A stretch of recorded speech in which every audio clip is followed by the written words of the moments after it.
بسم اللہ الرحمن الرحیم۔ السلام علیکم۔ گھریلو زندگی کی کہانی میں خوش آمدید۔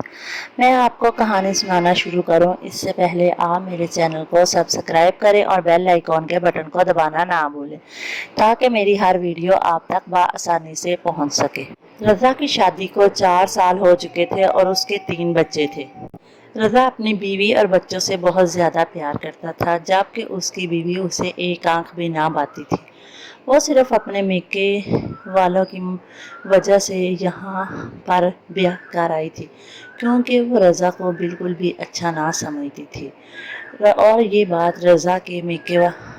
بات آسیہ کے میکے والے بھی جانتے تھے کہ آسیہ رضا کو اچھا نہیں سمجھتی۔ وہ جانتے تھے کہ وہ شادی سے پہلے علی سے محبت کرتی ہے، لیکن وہ سمجھتے تھے کہ رفتہ رفتہ یہ علی کو بھول جائے گی اور رضا کو چاہنے لگے گی، کیونکہ رضا اس سے بہت زیادہ محبت کرتا تھا۔ لیکن میکے والوں کی اور رضا کی بات یہ بالکل غلط نکلی۔ ایک دن آسیہ نے رات کے وقت رضا کے بچے اور رضا کے گھر کو خیر آباد کہا اور گھر سے بھاگ گئی علی کے ساتھ۔ وہ اب علی کے ساتھ رہتی تھی۔ رضا گھر میں بچوں کے لیے بہت پریشان رہتا تھا، کیونکہ ان کو کھانا بنا کے دینے والا کوئی نہ تھا۔ اب خاندان والوں نے مل کر یہ مشورہ کیا کہ تم دوسری شادی کر لو تاکہ بچوں کی دیکھ بھال والا کوئی ہو، کیونکہ اس وقت رضا کے بڑے بیٹے کی عمر صرف 3 سال تھی۔ وہ چاہتے تھے کہ تم شادی کرو اور چھوٹی بچی کا بھی کوئی خیال رکھے۔ رضا کا ایک بیٹا اور 2 بیٹیاں تھیں۔ رضا نے اپنے بچوں کی خاطر دوسری شادی کر لی۔ دوسری شادی کرنے کے بعد رضا نے اپنی بیوی سے کہا کہ تم ان کو اپنے بچے سمجھو گی تو یہ تم سے بہت زیادہ محبت کریں گے۔ بچے بھی اپنی ماں ماریا سے محبت کرنے لگے اور ماریا بھی، لیکن بیٹا ابھی ایڈجسٹ نہیں ہو رہا تھا۔ وہ سوچتا تھا کہ میری ماں کہاں چلی گئی ہے۔ وہ اپنی ماں کو ڈھونڈتا تھا۔ ماریا کو بھی ایسے ہی گھر کی ضرورت تھی جہاں بچے ہوں، کیونکہ ماریا کو ڈاکٹر نے جواب دیا ہوا تھا کہ تم کبھی ماں نہیں بن سکتی۔ وہ اس وجہ سے ان بچوں سے بہت زیادہ پیار کرتی۔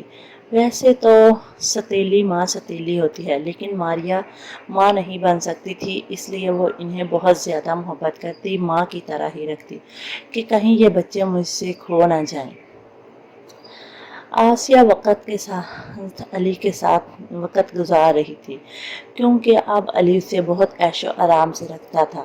وہ سوچتی تھی کہ میں نے بہت اچھا کیا کہ جو میں رضا کو چھوڑ کر علی کے پاس آ گئی، لیکن وہ آگے کے وقت کو نہیں جانتی تھی۔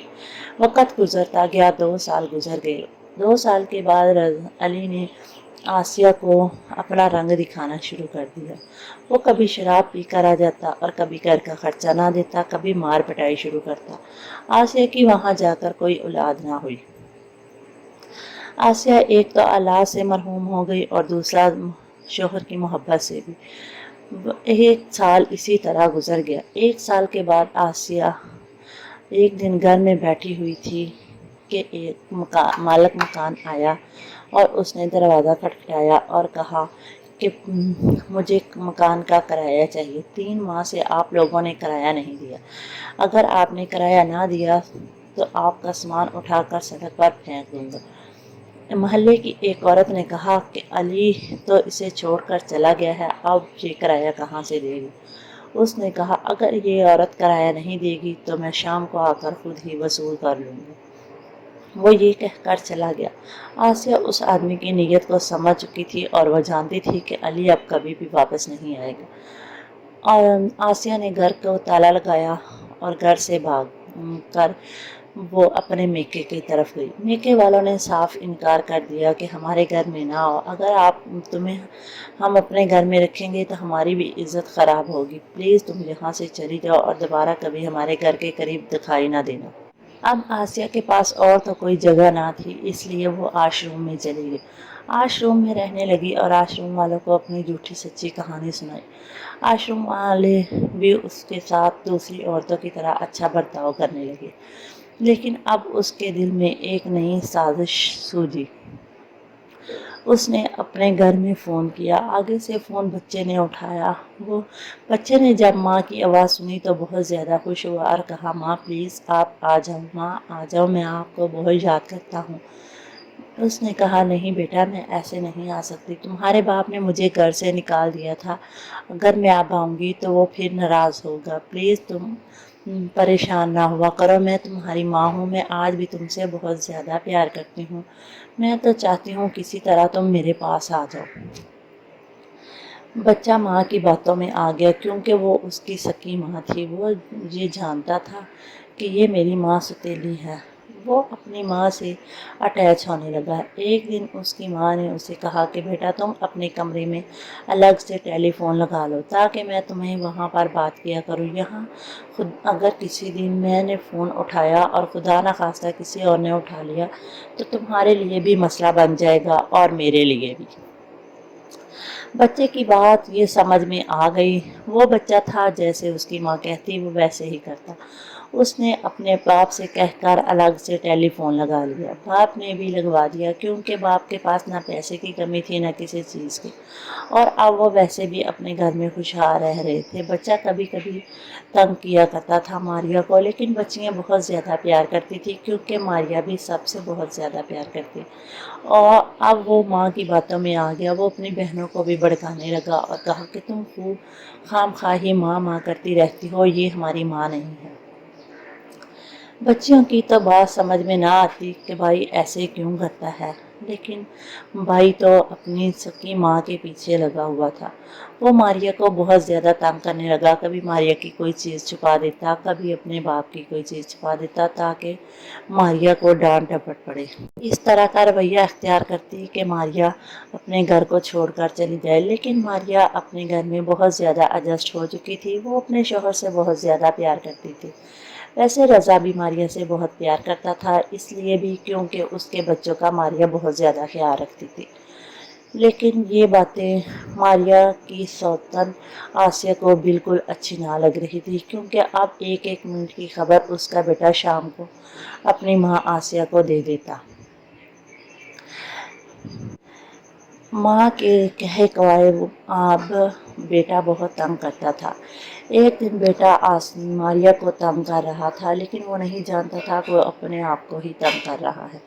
اس نے اسٹول سے چڑھا اور نیچے چھلانگ لگائی، پھر ایسے ہی بار بار چڑھتا اور چھلانگ لگاتا، اس کی ٹانگ ٹوٹ گئی۔ ماریا نے بھاگ کر سینے سے لگایا، وہ جھڑکنے لگا کہ میری ٹانگ تمہاری وجہ سے ٹوٹ گئی ہے۔ اوپر سے اس کا باپ بھی آ گیا۔ رضا نے یہ سب معاملہ دیکھا تو اس نے اپنی بیوی کو ڈانٹنا شروع کیا کہ تم نے بچے کو کیوں منع نہیں کیا، لیکن چھوٹی بچی بھاگ کر آئی اور کہا پاپا ساری غلطی بھائی کی ہے کیونکہ مما بھائی کو بار بار روک رہی تھی، لیکن بھائی بار بار ضد کر رہا تھا اور بھائی نے ضد کرتے ہوئے یہ سب جوڑ لگائی ہے۔ نہ جانے ایسے بھائی کیوں کر رہا تھا، بھائی مما کو تنگ کر رہا تھا۔ رضا کی بات سمجھ میں آ گئی کہ اسد اسے صرف تنگ کر رہا تھا۔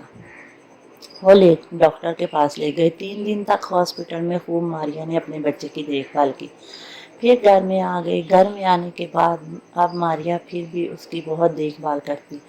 اسد بار بار اپنی ماں آسیہ سے کہتا ماں ایک دفعہ مجھے ملنے آ جاؤ، میں بہت پریشان ہوں، میں تمہیں ملنا چاہتا ہوں۔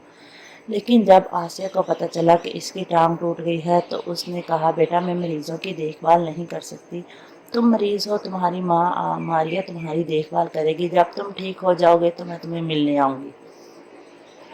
یہ بات اسد کے دل پر نقش کر گئی۔ اسد نے کہا ماں اگر دیکھ بھال کے لیے نہیں آنا تو ایک دفعہ ہی آ جاؤ۔